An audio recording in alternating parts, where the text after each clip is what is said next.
Hello, everybody. My name is Ray. Welcome to the Evangelical Dark Web. Today, we're going to be talking about Kanye West's recent appearance and walkout on Tim Pool's live stream. And this is, to me, a fascinating instance of Kanye because we're starting to see him develop in a different direction as he ramps up for a Kanye West 2024 presidential run, supposedly. But nonetheless, Kanye West is one of the most canceled men in America, or at least he's on pace to be, and he's also hanging out with some of the other most canceled men in America, that being Nick Fuentes and Milo, and it's just an interesting and bizarre, unexpected development for Kanye West. Now, we've covered Kanye West a lot because, he's claimed to be a Christian. A lot of people, I believe it was 2019, really jumped on the Kanye West is saved bandwagon. And I was a little bit more cautious because you see Kanye West get wrapped up by every single grifter, every prosperity preacher just wants to get a hand on Kanye. So you saw a lot of that. And he's been through a lot. He's seemingly messing up a lot, but he's also speaking a lot of truth that you're not allowed to say, truth that it takes a risk to say. So that's why I think Kanye West is interesting to cover. Hopefully he is on a sanctifying journey. Hopefully he is. But again, we'll let God be the determining judge of that because that's who God is. But we're going to, encourage, admonish, and correct along the way. So don't forget to like the video, also subscribe to the channel if you are new. We're going to dive right on in. I think the issue is, one way to put it, is you're expounding upon a localization issue that you've witnessed, right? Let me clarify. There are a handful of people that you see are Jewish in a certain place, and then you associate Judaism with the power, whereas I view that as not relevant to it. Like, yeah, you're substantially more powerful than I am, but I don't view what you're doing as an issue of black people. Yeah, but have you ever heard the term the black vote?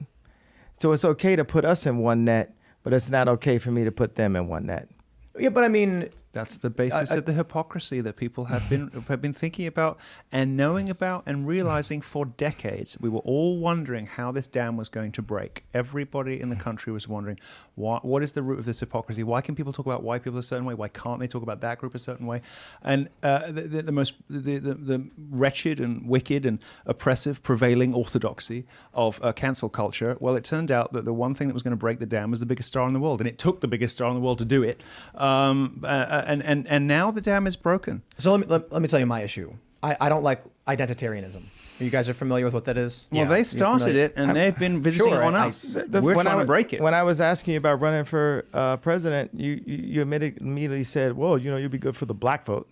And I said, is that because I'm black? No, not just because of that. So is that, are you doing the same thing? I didn't say that was the only reason. I said it was because you're personable to the common person, and you probably would do well with the black vote. Absolutely.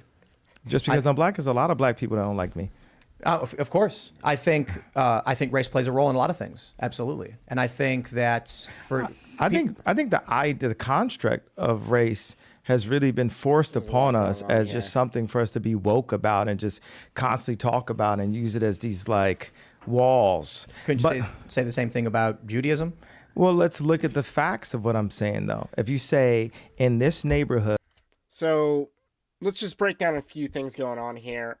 Obviously, Kanye West is pointing out the hypocrisy of talking about the black vote, which he must have did off air. But yet you're not allowed to talk about Jewish people as a block or as a group that has group problems. This is kind of like the whole Fox News will show black on black crime and talk about black on black crime in Chicago all day long, but they will give no credence to what Kanye West says. That's hypocrisy. And I think Candace Owens has done a decent job of pointing that out. And another thing to note that Kanye West has no chance with the black vote. Let's be real about that for a second.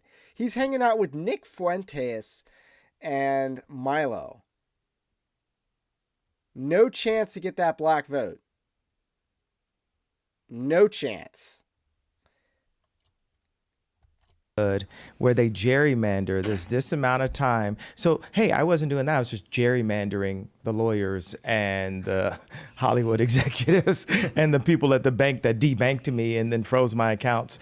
You know, it's like we want to jump into protecting the idea that we can't put a net around something, right? But that's been my job as a producer, to take, you know, a Roy Ayers sample and put a James Brown drum and put it within a 2-minute, 3-minute song. That's the way I actually think, and that's the way I talk. And now this morning, I found out that they were trying to put me in prison because what they did was I moved $140 million into That's a lot of money. JP Morgan. And I said, I want to talk to Jamie Dimon. Like, look at me. I'm just going in naive, you know, multi-billionaire, like, maybe Jamie Dimon will let me in on some deal flow. Wrong. And I'm just like banging my hands like, I want to meet with Jamie. And I start complaining online, and then they debank me for complaining. And so I'm about to get debanked. They're like, you need to go to Trump's, the bank, AXO, whatever, you got to go. And I'm like, I've been trying to buy my own bank for the longest. And then we figured out how to get my own bank. It's like 50 million, 75 million. So I'm about to buy my own bank. But then as they're about to take the money out, here comes Adidas with a $275 million bill for marketing funds that they agreed upon. Because I said to them, hey, I'm the marketing, give me the marketing fund, which proves by the response they got when they, you know, stole the designs and said, we're going to not call them Yeezys anymore. So this is what I was already fighting Adidas for. So I'm fighting Gap, get out of Gap, fighting Adidas. And then I deal with this little bit of noise from, you know, Zionism from the fashion world, where they use this plant named Gabby, who's obviously like some kind of CIA agent, knows nothing about fashion. This is a certain thing. When someone can't dress, you know that they're not like a fashion person. They're just there as like the society, like the control that they try to use with celebrities, which has now been broken, right? Because, you know, we're... So he's getting a little MK Ultra, but, you know, but right now he's making reference to a very specific person in the fashion industry that has no business being there. And I don't know whether this person's Jewish or Zionist. Or, actually, I think he did say that. But they're having some strengths. He's talking about his own experience here. And I'm empathetic towards that, or sympathetic, whichever one's more biblical. Broke. And we should hear this out. Okay, I want to get on like LeBron in a second, but I'm going to come back to this and just talk about this morning where, you know, I'm not going to mention her name because she's a nice lady, but someone at Cohen Resnick tells me, and I tell all of my finance people, never use the term a lot, but they said, okay, you're going to have to pay a lot of taxes.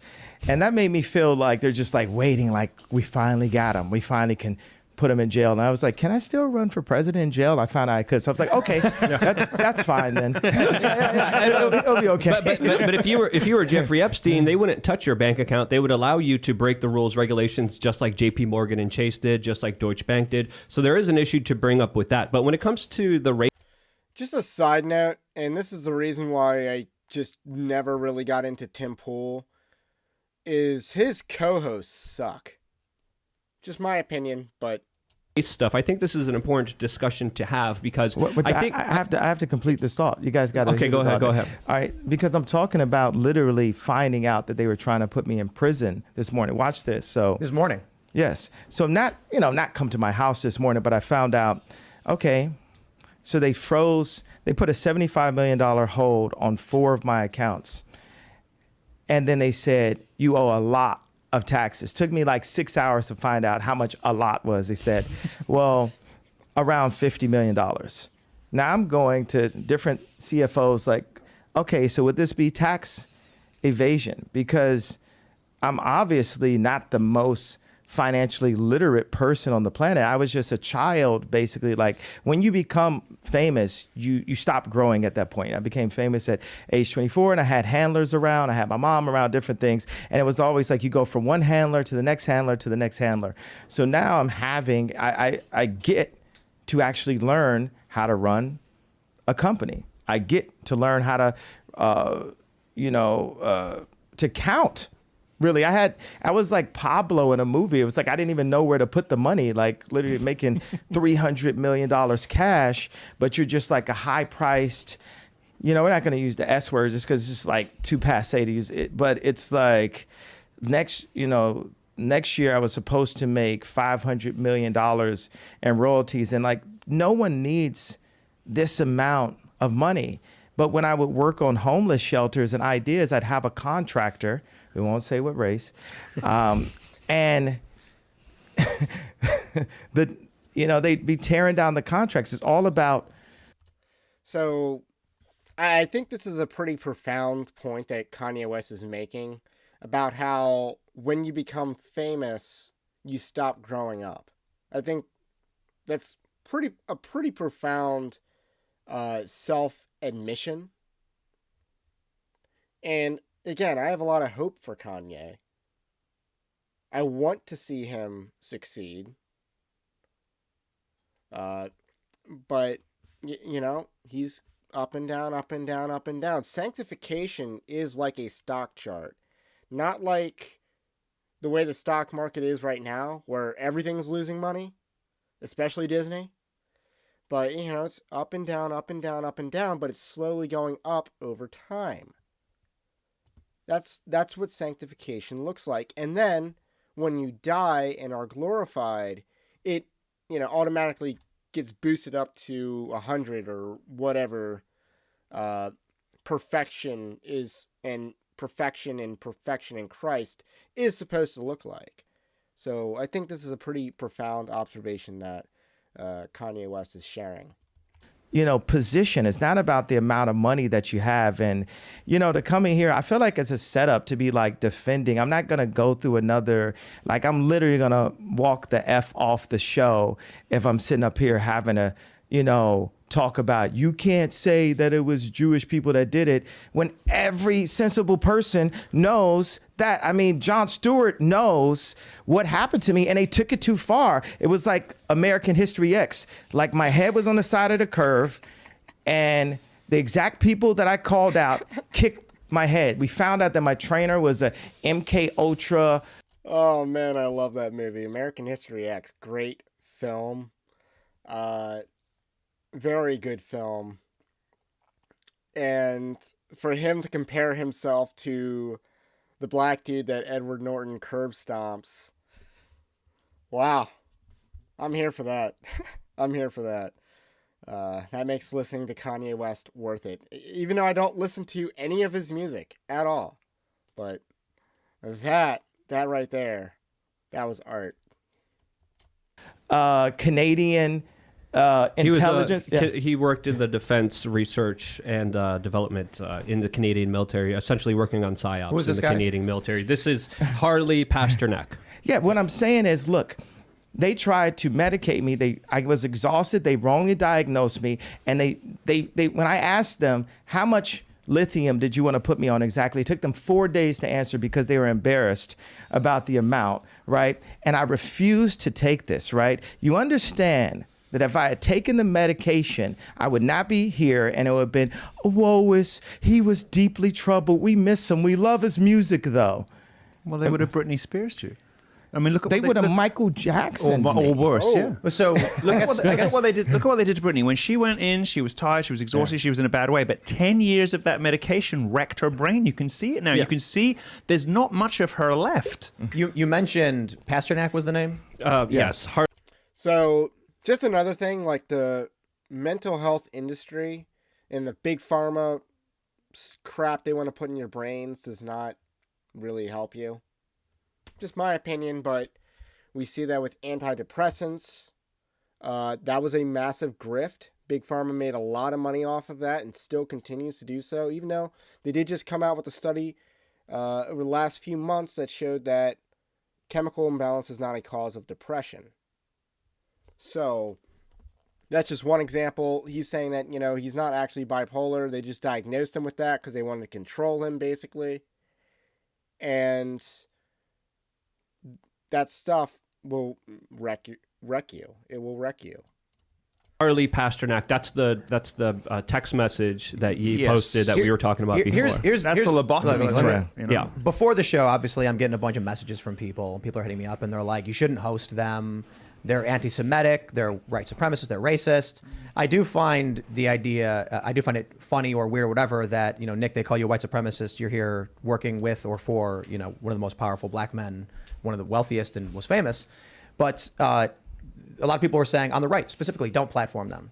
And I said, well, I want to understand what they're thinking and why they're thinking it. They're involved in what may be the biggest news story of the past week, and we have an opportunity to sit down and talk. Because the red media controls both sides. It just said it as simple as possible. Jared Kushner was next to Trump. Ron Emanuel was next to Obama. But since 1940, go ahead. I was going to say, isn't that an issue of these individuals? Like you're extrapolating. I'm going to order. With the last of my money that's available in a different account, I'm going to order a PJ before I sit and have another Lex Friedman setup conversation. When I'm literally they're trying to put me in jail for my opinion. But I get that. I'm not going to have that opinion. I don't care about people. Those are bots that are trying to tell you. We realize, look at Pence. He sold Trump out. You get what I'm saying? It's like I would have never wanted to do anything that hurt Trump. Mike Pence did sell Trump out. He also sold pretty much every evangelical out as governor of Indiana, and pretty much he sold everyone out. Mike Pence is a sellout. He sold the country out to Anthony Fauci and Debbie Birx. He's right there. Trump. I'm on Trump's side. Trump said things that hurt me. He lied about me, but I mean, he's known for lying. And when people used to tell me that, he's a liar, it's like, I went into the trenches for Trump. That's another conversation. There was no one in my position that wore that hat. And all of my surroundings exhausted me. It was like death by 1,000 questions. I know I'm jumping to another thing, but what I'm saying is, I know you got a rep for your people online, but it's you got a person in real life that I'm not with it, bro. I lost the money for the freedom of speech, and that's what makes me the only American that we know that really deserves to run the country, because everyone else, your boy DeSantis, Trump, whoever they raise in a petri dish over on the Democrat side is going to play the game. Look, and here's what I was trying to get to. You got to play the game. You just got to play the game. You can't just Ned Stark this and then get your head cut off on episode 9. You can't just do that. That's not how you become president of the United States. You got to play the game. I understand that Kanye West wants to be Ned Stark here, but it's not going to end up well. That's not a winning strategy. It just isn't. But I respect that. I got to say I respect it. I respect the fact that he doesn't want to make friends on his way to the top. And to some degree, I agree with the deplatforming. The people who are deplatformed are more fit to run the country because they have a better perspective as to the issues that are going on, and the reason why they're being deplatformed is probably indicative of why they are more needed in said positions. But that's not a diss on other people that are prospective candidates. DeSantis is playing the game. Trump has played the game. It's not a disqualifying factor, I should say. You went right into the anti-Semite thing. I think it's something that should be talked about. But if you start bringing this up, you're going to ask my opinion on it. I'm going to disagree with you. I didn't ask your opinion on it. You jumped into it. I don't care about your opinion. I like your opinion on how we win an election, but I don't care about anybody's opinion, bro. They tried to put me in jail. They blocked $2 billion I had.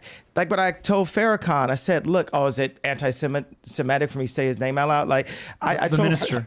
Yeah, the minister. Like I told Obama met with him too. Oh, he was.